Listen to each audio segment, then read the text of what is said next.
Nako guys, tanghalian tayo.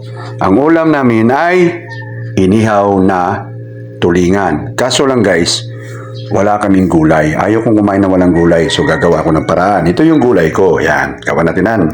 Okay guys, ayan na guys. Matamis kasi ito guys, sarap to. Nilalagay sa sausawan. O di gulay na. Okay guys, ito na yung gulay. Ayan o. Sarap o.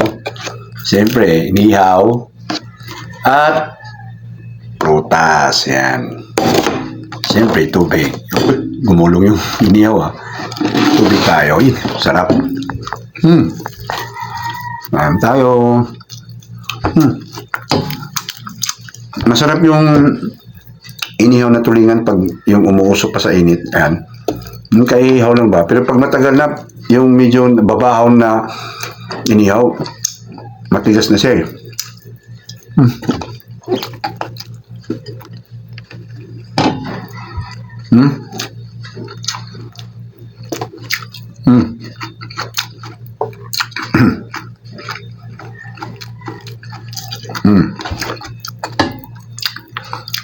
Hindi kasi ako nagaganahan kumain pag walang gulay.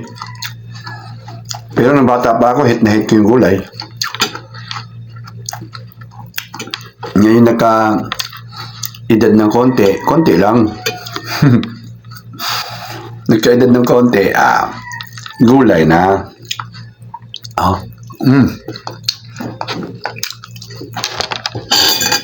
Hindi na gamit yung tinidor.